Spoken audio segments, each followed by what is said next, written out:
हम लोग 12वीं क्लास के एनसीईआरटी का दूसरा चैप्टर का क्वेश्चन आंसर करने वाले, ठीक है। इसको बोलते हैं हम लोग एनसीईआरटी सॉल्यूशन, ठीक है। एक एक क्वेश्चन का आप लोग को आंसर सिर्फ समझाएंगे, ठीक है। आज हम लोग दूसरा चैप्टर करने वाले जिसका क्या नाम है, पुष्पी पादपों में लैंगिक चयन, ठीक है। तो इसका जो सबसे पहला क्वेश्चन है आपके डिस्प्ले पर अभी आएगा, ठीक है। पहला क्वेश्चन कहता है कि एक एंजियोस्पर्मिक प्लांट्स के ऐसे पार्ट्स का नाम बोले जिसमें गेमिट्स का, मेल गेमिट्स या फीमेल गेमिट्स का डेवलपमेंट होता है, ठीक है। आवृतबीजी पौधा मतलब क्या होता है, एंजियोस्पर्मिक प्लांट्स जिसमें फूल और फल लगता है। क्वेश्चन क्या कहता है, एक एंजियोस्पर्मिक प्लांट्स के उन अंगों का नाम बताए जहां नर एवं मादा युग्मक जनन होता है। क्या होता है, तो बताओ। फूल के पॉलन ग्रेन क्या है, मेल गेमिट्स है। तो पॉलन ग्रेन का डेवलपमेंट कहाँ होता है, परागकोश यानी कि एंथर में।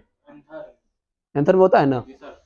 तो फूल का जो है वो मेल पार्ट हो गया एंथर। एंथर में क्या होता है, परागकोश का विकास होता है, निर्माण होता है। ये हो गया आपको मेल गेमिट्स का जनन का स्थान, ठीक है। और दूसरा क्या है क्वेश्चन, मादा जनन, सॉरी मादा युग्मक। फ्लावर के फीमेल गेमिट्स का डेवलपमेंट कहाँ होता है, अंडाशय। इसका दो आंसर हो गया, पहला का आंसर परागकोश, दूसरा का आंसर, समझ में आया। चलिए दूसरा क्वेश्चन, इसका हम लोग डिस्कस आज किए थे मॉर्निंग में।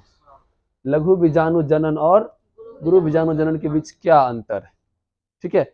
समझिए क्या अंतर, क्या हुआ,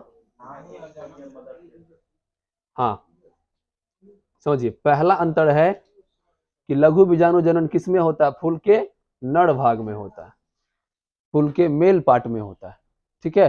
और गुरु बीजाणु जनन फूल के मादा भाग, यानी कि ये क्रिया आपको किसमें होता है, अंडाशय में होता है, और ये एंथर यानी कि परागकोश में होता है, ठीक है। समझ में आ रहा है, पहला अंतर हो गया, ठीक है। दूसरा अंतर समझना है कि इस क्रिया के दौरान पॉलन ग्रेन का निर्माण होता है। किसका निर्माण होता है, परागकोश का निर्माण होता है। लेकिन गुरु बीजाणु जनन के बाद क्या होता है, किसका निर्माण होता है, फीमेल गेमिट्स का निर्माण होता है। किसका निर्माण, फीमेल गेमिट्स या अंड कोशिका, फीमेल गेमिट्स या अंड कोशिका का निर्माण होता है। समझ में आया। तो ये तीन अंतर हो गया किसमें, लघु बीजाणु जनन और जनन। समझ में आया। चलो अब नेक्स्ट क्वेश्चन क्या है, तीसरा क्वेश्चन कहता है जो जो शब्द दिया है उसको अरेंज करना है, कि फूल में पहले किसका निर्माण होता है, उसके बाद किसका निर्माण होता है, ठीक है। उसको मतलब वो अव्यवस्थित है लेकिन उसको क्या करना है, व्यवस्थित करना है। समझिए। तो सबसे पहले क्वेश्चन में दिया हुआ है परागकण, ठीक है। उसके बाद बीजाणु जनन उत्तक, इसको बोलते हैं मेगा स्पोरेंजियम टिश्यू। ये हो गया आपको लघु बीजाणु जनन या उसका जो मेगा स्पोर या पोलेन सेक, ये क्या हो गया, पोलेन सेक। ये हो गया मेगा स्पोर मदर सेल, मातृकोशिका जिसको बोलते हैं। मदर सेल मतलब क्या होता है, मातृकोशिका। दूसरा हो गया मेल गेमिट, इसको क्या करना है, अरेंज करना है। तो बताओ पहले क्या बोलते हैं उसको, फूल के पार्ट्स में पहले सेल या उत्तक होता है, उसके बाद ना पोलन ग्रेन बनेगा। इसीलिए हम लोग सबसे पहले किसको अरेंज करेंगे, उत्तक। इसके बाद क्या बनेगा, मेगा स्पोर मदर सेल। इसके बाद उसमें क्या बनेगा, पोलेन सेक। और पोलेन सेक के बाद क्या बनेगा, परागकण। और परागकण क्या है, नर युग्मक है या मेल गेमिट्स। समझ में आया। इस प्रकार से इसका अरेंज हो गया। चलिए अगला कहता है कि एक आवृत बीजी यानी कि एक एंजियोस्पर्मिक प्लांट्स का बीजांड के कुछ भाग का नाम लिखना है और उसका वर्णन करना है, ठीक है। तो सबसे पहले बीजांड क्या होता है, बीज के सूक्ष्म रूप को क्या कहते हैं, बीजांड कहते हैं। बीजांड के कई सारे भाग हैं। सबसे इसका बाहरी भाग क्या हो जाता है, इंटुगमेंट, अध्यावरण उसको कहते हैं, आवरण या अध्यावरण कहते हैं। आवरण भी कितने प्रकार के होते हैं, एक बाहरी एक आंतरिक, इनर इंटुगमेंट और आउटर इंटुगमेंट। वो क्या करता है, ओव्यूल को चारों ओर से घेर के रखता है। इसमें हम लोग टॉपिक बना लेंगे अध्यावरण या इंटेगुमेंट? पहला नंबर, एक नंबर इंटेगुमेंट। ठीक है, इसमें डैश देके लिखेंगे यह क्या है? बीजांड का सबसे बाहरी परत है जो बीजांड को लगभग चारों ओर से घेर के रखता है, सुरक्षा प्रदान करता है, बाह्य सुरक्षा प्रदान करता है। इसमें मुख्य रूप से कितने लेयर? 2 लेयर। ए नंबर लिखेंगे आउटर, आउटर इंटेगुमेंट, फिर बी नंबर इनर इंटेगुमेंट। ठीक है, फिर लिखेंगे इसमें डैश देके लिखेंगे यह क्या है? बाहरी परत है और यह आंतरिक परत है। इसके बाद उसमें और भी बहुत सारी रचना है। वो डंठल जिसको क्या बोलते हैं? फिनिकल। फिनिकल ये क्या करता है? बीजांड को एक सपोर्ट करता है या इसको सहायता प्रदान करता है, जो भी उसका काम है। ठीक है, उसके बाद उसके अंदर की रचना में क्या सब रहता है? बोलो। सेल रहता है बहुत सारे प्रकार का। हाँ, एक सेल हो गया। ये सारी रचना किसमें है? बीजांड में। बीजांड का आप लोग को बताया दिया, आपको आपके पास नोट्स है, उसमें बीजांड का सभी पार्ट्स का नाम लिखा हो। कोई 5 पार्ट्स का नाम लिख के आना है। ठीक है, हो गया? कौन सा क्वेश्चन था वो? 4। 4 एक है, देखो ये सब है। इंटेगुमेंट हो गया, इम्ब्रायोस्टिक भी उसी का पार्ट्स है, न्यूक्लियस भी उसी का पार्ट्स है। किसका? बीजांड। चलिए 7 नंबर क्वेश्चन। हाँ, 5 और 6 बाद में कर लें। सुनो, केस्मोगेमस और क्लिस्टोगेमस फ्लावर लोग लिखाए थे। केस्मोगेमस कहते हैं जो फ्लावर खुला रहता है, बंद नहीं रहता है। क्लिस्टोगेमस किसको कहते हैं? जो फ्लावर बंद रहता है। लिखाएंगे आप लोग को। खुले फ्लावर को क्या कहते हैं? केस्मोगेमस फ्लावर, और बंद फ्लावर को क्लिस्टोगेमस फ्लावर। तो वही क्वेश्चन कह रहा है, केस्मोगेमस फ्लावर पुष्प से आप क्या समझते हैं? ठीक है, इसका डेफिनेशन क्या देंगे? वैसा फ्लावर जो पूर्ण रूप से क्या रहता है? खुला रहता है, जिसका मेल पार्ट और फीमेल पार्ट अनकवर्ड रहता है, कवर्ड, उसे क्या कहते हैं? केस्मोगेमस फ्लावर कहते हैं। और दूसरा क्वेश्चन इसी में दिया हुआ है कि क्लिस्टोगेमस फ्लावर पर परागण संपन्न होता है, क्यों? बोलो, क्या क्लिस्टोगेमस पुष्पों में पर परागण संभव होता है? अपने उत्तर की सतर्कता व्याख्या करें। क्लिस्टोगेमस मतलब क्या हुआ? बंद फ्लावर है, उसमें परागण कैसे होगा? तो कहता है उसमें परागण कैसे संपन्न होगा? यदि मानव के द्वारा कृत्रिम रूप से क्या करेगा? करवाया जाएगा। ठीक है, उसका युग्मक का स्थानांतरण करवाया जाएगा। मानव के द्वारा क्या करवाया जाएगा? युग्मक का मतलब गैमेट्स ट्रांसफर करवाने का मतलब आर्टिफिशियल रूप से, कृत्रिम रूप से क्या करवाया जाएगा? उसमें पर परागण करवाया जाएगा, तब उसमें संपन्न हो सकता है। नेचुरल रूप से क्या होगा? उसमें स्वपरागण होगा, पर परागण संभव नहीं होगा। इस क्वेश्चन का आंसर समझे? सबसे पहले केस्मोगेमस फ्लावर किसे कहते हैं? खुले फ्लावर को। देखो नीचे, जिसका वर्तिकाग्र और पुंकेसर क्या रहता है? बिल्कुल खुले रहता है, उसे क्या कहते हैं? केस्मोगेमस फ्लावर कहते हैं। और क्लिस्टोगेमस फ्लावर क्या होता है? जिसमें, हाँ, जिसका फ्लावर बंद होता है, जिसमें प्राकृतिक रूप से पर परागण नहीं होता है। हाँ, आर्टिफिशियल रूप से यदि करवाया जाता है तब पर परागण क्या हो सकता है? संभव हो सकता है, बाकी प्राकृतिक रूप से उसमें पर परागण नहीं होगा। आया समझ में? चलिए अगला क्वेश्चन है कि पुष्पों द्वारा स्वपरागण को रोकने के लिए कौन सा तकनीकी अपनाया जाता है? हाँ, पुष्पों द्वारा स्वपरागण को रोकने के लिए विकसित की गई कार्य नीति का मतलब आखिर क्यों विकसित किया जाता है? स्वपरागण को क्यों रोका जाता है? हाँ, हाइब्रिड प्लांट्स बनाने के लिए, उत्पादन क्षमता बढ़ाने के लिए, रोग प्रतिरोधक क्षमता, और स्वपरागण को रोकने के लिए क्या किया जाता है? उसका मेल पार्ट को काट कर उसको किसी फिल्टर पेपर या पॉलीथीन या बटर पेपर से क्या करता है? ढक के बांध दिया जाता है। इस क्रिया को हम लोग क्या कहते हैं? विपुंसन या इमस्कुलेशन।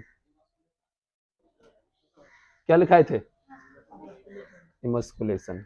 ठीक है, आखिर इसका क्या नीति है, इसका क्या उद्देश्य है स्वपरागण को रोकने का?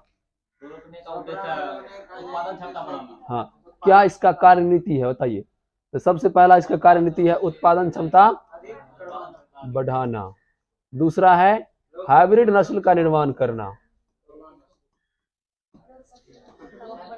तीसरा रोग प्रतिरोधक क्षमता बढ़ाना। ठीक है, यही सब कार्य नीति है किसका? स्वपरागन को रोकने का। आगे समझ में? चलो समझो अब बैगिंग मतलब क्या होता है। फ्लावर में कितने पार्ट? मेल पार्ट और ये फ्लावर का कौन सा पार्ट है? Female part. ठीक है, ये कौन सा पार्ट है? Male part. और ये सा फीमेल पार्ट। ये वाला कौन है? Female part. फीमेल पार्ट को क्या बोलते हैं? और मेल पार्ट को एंथ। इसमें क्या होता है कि आर्टिफिशियल रूप से निषेचन करवाने के लिए, वही जो अगला क्वेश्चन कर रहा था वही ये भी कर रहा है। इसमें क्या करते हैं हम लोग, एक पॉलीथीन के द्वारा इसको बांध के रख देते हैं। काट के हटाएंगे नहीं, केवल क्या करेंगे? बांध के उसको क्या करेंगे? रख देंगे। इससे क्या होगा? हमारा पॉलन ग्रेन सुरक्षित रहेगा। क्या होगा? इसका दो उद्देश्य है। मेन पहला उद्देश्य है कि किसी विदेशी पॉलन ग्रेन को लाकर इस प्लांट पर देकर क्या करेगा? पर परागन करवाया जाएगा। किसी दूसरे देश के उसी पौधा का पॉलन ग्रेन क्या करेगा? इस स्टिग्मा पर देकर क्या कराएगा? पर परागन करवाएगा, क्रॉस निषेचन करवाएगा, क्रॉस करवाएगा। ठीक है, इससे क्या होगा? हाइब्रिड फल का डेवलपमेंट होगा। ठीक है, और दूसरा इसका उद्देश्य क्या है? पॉलन ग्रेन को किसी प्रकार के कीट से बचाना। जैसे आप लोगों को बहुत बार बता चुके हैं कि पॉलन ग्रेन का बहुत सारा प्रोडक्ट भी बनता है ना। तो पॉलन ग्रेन सुरक्षित रहेगा तब तो उसका पॉलन प्रोडक्ट बनेगा, तभी उसका जो प्रोडक्ट है वो बनेगा। तो पॉलन ग्रेन को सुरक्षित रखने के लिए क्या किया जाता है? उसके ऊपर एक बैग या थैला बांध दिया जाता है। ठीक है, जो पॉलन ग्रेन जैसे जो महंगा आता है, कॉस्टली आता है, जिसका अच्छा अच्छा प्रोडक्ट बनता है, उसके पॉलन ग्रेन को क्या किया जाता है? एक बैग से, एक थैला से ढककर बांध दिया जाता है। इसी क्रिया को हम लोग कहते हैं बैगिंग। क्या कहते हैं? बैगिंग। ठीक है, इसका मुख्य कितने उद्देश्य? दो उद्देश्य। जंतुओं द्वारा क्षति से रोकना या स्टिग्मा पर किसी विदेश के पॉलन ग्रेन का अंकुरण करवाना इसका उद्देश्य है समझ में? चलिए चलिए, आप लोग पढ़े होंगे डबल फर्टिलाइजेशन, लेकिन आज आप लोग को पढ़ाएंगे ट्रिपल फर्टिलाइज। ठीक है, आप लोग को बता दें कि एग सेल की संख्या कितना होता है? 2। और सिनर्जेट सेल की संख्या 3 होता है। 3 ऊपर और 3 नीचे होता है ना। अब बीच में अंड कोशिका की संख्या कितना होता है? 2। तो यदि निषेचन first male gamete egg cell के साथ और second male gamete secondary cell के साथ, मतलब उसी के अंदर जो पहला सेल है और दूसरा सेल है उसके साथ कर लेगा तो क्या होगा? Double fertilisation. लेकिन आज का क्वेश्चन क्या है? Triple fertilisation. इसमें निषेचन कितना बार हो जाएगा? 3। चलो अब समझो क्या होता है ट्रिपल फर्टिलाइजेशन। तो first male gamete egg cell के साथ, second male gamete secondary cell के साथ, और थर्ड मेल गैमेट किसी दूसरे या तीसरे सेकेंडरी सेल के साथ क्या करता है? फ्यूजन करता है। फ्यूजन मतलब मिलता है, वही क्या कहलाता है? ट्रिपल फर्टिलाइजेशन या ट्रिपल फ्यूजन। यहां कितना सेल? 2 सेल। ठीक है, और यहां कितना सेल?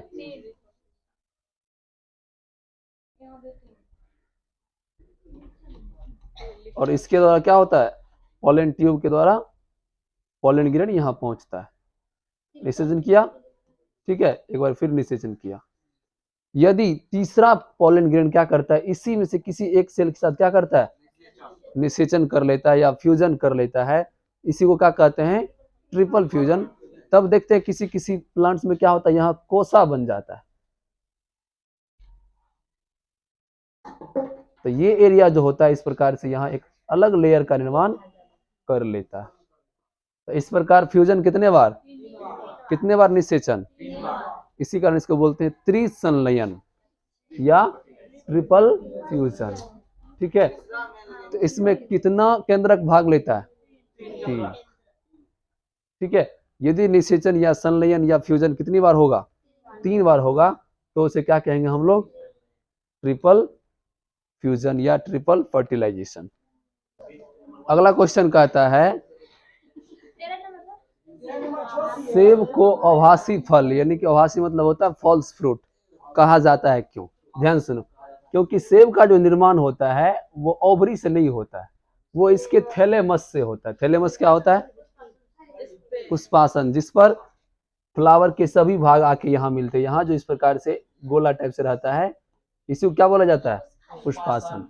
तो इसके फल फूल में क्या होता है? ओवरी नहीं होता है, बीजांड तो होता है, बीज तो होता है, लेकिन ओवरी या इसका निर्माण ओवरी से नहीं होता। तो सबसे पहले आभासी फल किसे कहते हैं?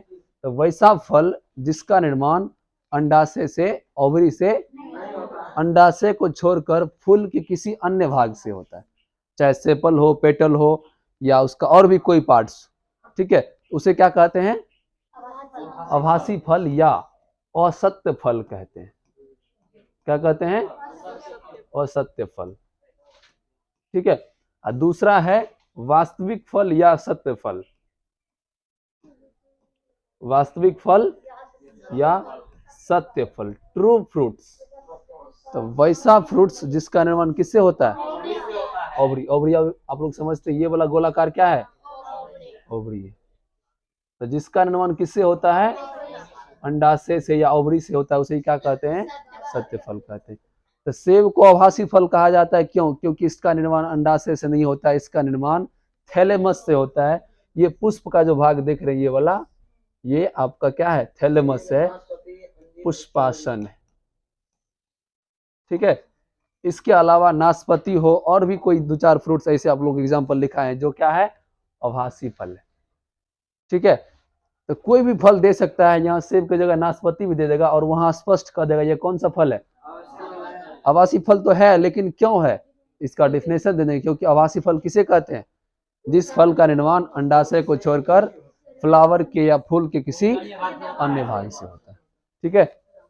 चलिए, इसके बारे में तो बहुत आप लोग पढ़ चुके हैं। इमास्कुलेशन क्या होता है? विपुंसन। ठीक है, फिर समझो विपुंसन क्या होता है।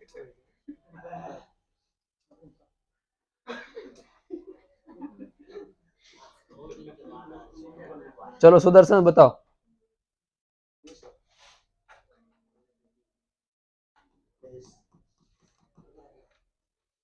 ऐसा ही फूल होता है ना?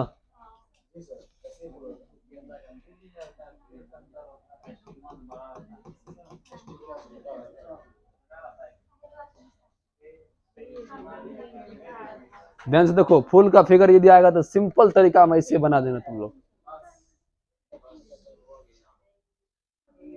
समझ में आया? ए बानर बांकुर चोल, इधर देखो। अंजलि, फूल का सिंपल स्केच ऐसे बनाना। देखे कैसे बनाए? हाँ, बाद बाकी जिसको बेहतर आता है बेहतर बनेगा, लेकिन सिंपल स्केच यदि पूछे इस प्रकार से बना देना। ये हो गया आपका फूल का मादा भाग, स्टिग्मा। ये हो गया नर भाग, परागकोश या एंथर। और इसका एगो दूगो और इसी प्रकार से दे देना है। ये हो गया फूल का कौन सा भाग? सहायक भाग, सेपल दे देना, एगो पेटल दे देना। यहाँ जो इसका पूरा आसन है, इसको हो गया पुष्पासन। ये हो गया अंडाशय, ये हो गया पराग नली, इसके अंदर हो गया पॉलन ग्रेन। बस 5 भाग का नाम लिख देना, बिल्कुल सिंपल ऐसा स्केच बना देना। ठीक है। चलिए, अब क्वेश्चन है कि विपुंसन क्या है। इधर गया भाई। विपुंसन, इमास्कुलेशन क्या है? ठीक है। तो द्विलिंगी पुष्प में, किस पुष्प में? द्विलिंगी पुष्प के क्या करते हैं हम लोग? मेल पार्ट को यहाँ से काट कर क्या करते हैं? इसको हटा देते हैं। इसका भी मेल पार्ट क्या करेंगे? काट कर हटा देंगे और इसको किसी पेपर से ढक के क्या करेंगे? बांध देंगे। और इस स्टिग्मा पर किसी दूसरे फूल का पॉलन ग्रेन ऐसे छोड़ देंगे या करवा भी देंगे, कोई दिक्कत नहीं है। जैसे काट देंगे इसमें क्या होगा? स्वपरागन होगा। जब भी होगा तो क्या होगा? परपरागन। तो यही तकनीक, यही टेक्नोलॉजी, यही टेक्निक क्या कहलाता है? इमास्कुलेशन कहलाता है, विपुंसन कहलाता है। समझ में आ गया? वही क्वेश्चन कह रहा था, विपुंसन से क्या तात्पर्य है? एक पादप प्रजनक कब और क्यों इस तकनीक का उपयोग करता है? कोई भी पादप को पालने वाला, प्लांट को पालने वाला ऐसा क्यों करता है? कब करता है? जब फूल में उसको क्या कराना हो? पर परागन करवाना हो। इसका उद्देश्य क्या है? उत्पादन क्षमता बढ़ाना, या फल को अधिक मीठा और उसके आकार को बड़ा करना, यही इसका मुख्य उद्देश्य। आगे समझ में कहता है कि कोई यदि वृद्धि करने वाला व्यक्ति या फल उत्पादन करने वाला व्यक्ति किस प्रकार के फल को चुनेगा? जहां प्राकृतिक संसाधन नहीं है, जहां परागण के लिए कोई प्राकृतिक संपदा नहीं है, जहां नहीं अधिक मात्रा में हवा चलता है, नहीं कोई कीट पतंग है जिसके द्वारा पर परागण होगा, तो बताओ इस स्थिति में कोई व्यक्ति किस प्रकार के फल को चुनेगा? और निषेचक फल, क्योंकि उसमें निषेचन की कोई आवश्यकता नहीं है, तो बिना निषेचन का क्या हो जाएगा? फल हो जाएगा। जैसे नींबू, संतरा, तरबूज, इस फल और फूल में निषेचन की कोई आवश्यकता, तो कोई व्यक्ति किस प्रकार के फल को चुनेगा? और निषेचक फल, जिसमें कोई निषेचन नहीं होता। तो वही क्वेश्चन कर रहा है, कोई व्यक्ति वृद्धि कारक, मतलब जो अपने फल का उत्पादन करना चाहता है, फल को बढ़ाना चाहता है, फल का उत्पादन करना चाहता है, फल उपजाना चाहता है, ठीक है, लेकिन ऐसे स्थिति में उस फल का मतलब फल का उपजाना चाहता है जहां कोई प्राकृतिक संसाधन नहीं है, या जहां पर परागण या स्वपरागण के लिए कोई वातावरण नहीं है। तो इस अवस्था में वो व्यक्ति को कौन सा फल चुनना चाहिए?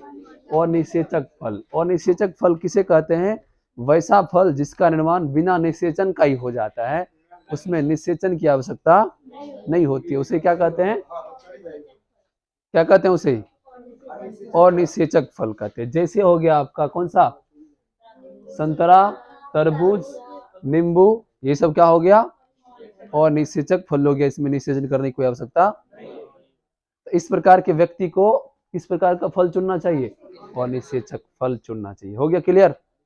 चलिए अगला क्वेश्चन है परागकण भित्ति। परागकण भित्ति किसको बोलते हैं? पोलन ग्रेन की दीवार को। क्या बोलते हैं पोलन ग्रेन की दीवार को? इंग्लिश बोलो।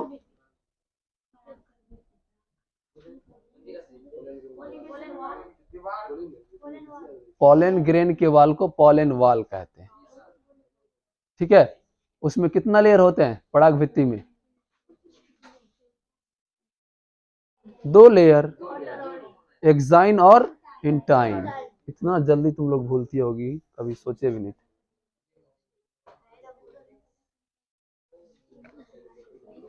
ठीक है, ये हो गया आपका पोलन ग्रेन। इसमें कितना लेयर? 2 लेयर, बाह्य चोल और आंतरिक चोल, हिंदी में कहते हैं उसको, एक्साइन और इंटाइन, ठीक है। तो ये जो एरिया कहलाता है, ये क्या कहलाता है? हाँ, जर्म पोर,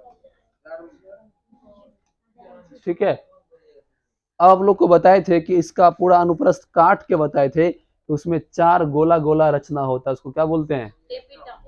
टेपिटम बोलते हैं। अब कहता है कि टेप्टम का क्या रोल है, क्या इसका महत्वपूर्ण कारक है, क्या इसका काम है इस दीवार को निर्माण करने में, या पोलन ग्रेन का निर्माण, सीधा समझो टेप्टम का क्या रोल है पोलन ग्रेन के निर्माण में, बताइए। हाँ, टेप्टम ही क्या करता है? उसको पोषण प्रदान करता है। किस चीज के लिए? वृद्धि के लिए, विकास के लिए, ठीक है। और टेप्टम के अंदर जो सेल है, उसी सेल से क्या होता है? पोलन ग्रेन का निर्माण होता है। अर्थात इसमें लिखेंगे कि पोलन ग्रेन के निर्माण में या पोलन ग्रेन को डेवलपमेंट करने में टेप्टम का क्या है? महत्वपूर्ण योगदान है, जो क्या करता है? उसको पोषण प्रदान करता है, उसको विकसित करता है। समझ में आ गया? वही क्वेश्चन था कि परागकण भित्ति या परागकण की रचना में टेप्टम की क्या भूमिका है। आया समझ में? चलिए अगला क्वेश्चन है असंग जनन। समझिए ध्यान से क्या होता है एपोमिक्सिस, असंग जनन। तो यदि फूल में निषेचन के बिना क्या हो जाता है? उसमें फल का निर्माण हो जाता है, या निषेचन से पहले क्या हो जाता है? फल का निर्माण, यानी कि निषेचन के कोई भरोसा नहीं है। जहां या हो सकता है कि वो उस वातावरण में निषेचन के लिए कोई बाह्य एजेंट या स्वपरागण या परपरागण के लिए वहां कोई आवश्यकता या कोई संसाधन नहीं है, तो उस एरिया में कौन सा जनन होता है? असंग जनन, यानी कि फल का निर्माण निषेचन से पूर्व पहले ही हो जाता है, ठीक है। उसे क्या कहते हैं हम लोग? एपोमिक्सिस या असंग जनन कहते हैं। इसका क्या महत्व है बताइए? इसका महत्व ये है, ये भी क्या हो गया? एक प्रकार का अलैंगिक जनन हो गया। असंग जनन का पहला महत्व क्या है? यह भी एक प्रकार का अलैंगिक जनन है। दूसरा महत्व क्या है, इसमें निषेचन की आवश्यकता, परागण की आवश्यकता, यही किसका महत्व है, एपोमिक्सिस का, असंग जनन का। ठीक है, यही था आप लोग का एनसीईआरटी का क्वेश्चन।